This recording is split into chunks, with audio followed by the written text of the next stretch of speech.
Თვენახევრიანი განხილვების შემდეგ ვენესუელის პარლამენტმა საბოლოოდ დამტკიცა ამნისტიის შესახებ კანონი.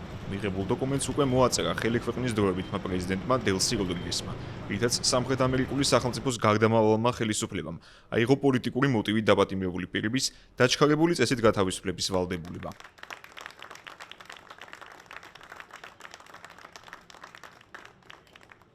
ამ სიაში კი არიან ოპოზიციონერი პოლიტიკოსები, უფლებადამცველები, ჟურნალისტები, სამოქალაქო აქტივისტები, ასევე რიგითი მოქალაქეები, რომლებიც ნიკოლას მადუროს მმართველობას აკრიტიკებდნენ და მხოლოდ ამის გამო აღმოჩნდნენ გისოსებს მიღმა. ვენესუელის დროებითი პრეზიდენტის თანახმად ამ კანონით ხელი შეეწყობა არა მხოლოდ მათი მრავალწლიანი პატიმრობის დასრულებას, არამედ ქვეყანაში ახალი პოლიტიკური პროცესების დაწყებას.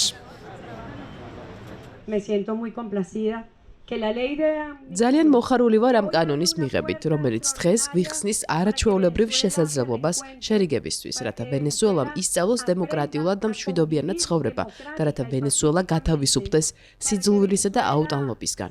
მოდით პირველ ხარისხოვნად ვაქციოთ ადამიანის უფლებები, სიყვარული, ურთიერთგაგება და ურთიერთაღიარება. აუცილებელია ვიცოდეთ, როგორ ვითხოვოთ პატიება და ასევე როგორ მივიღოთ ის. სწორედ ამნისტიის შესახებ ეს კანონი გვაძლევს ამის განხორციელების საშუალებას.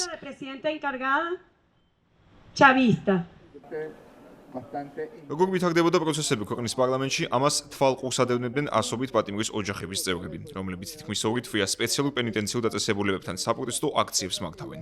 მათმა ნაწილმა პროტესტის უკიდურეს ფორმას, შიმშილობას მიმართა მას შემდეგ, რაც დამტკიცებამდე ერთი კვირით ადრე, სადავო პუნქტების გამო ვენესუელის პარლამენტმა გადადო კანონპროექტის განხილვა.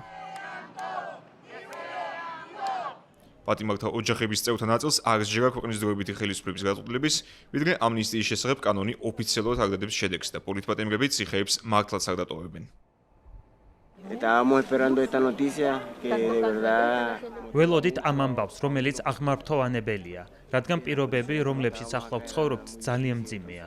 ამიტომ მოხარულები ვართ, რომ ჩვენი ნათესავები დაბრუნდნენ სახლში. ისინი ნამდვილად არ იმსახურებდნენ ციხეში ყოფნას, რადგან არ არიან დამნაშავეები. ჩემი ძმა უბრალო მოვაჭრეა.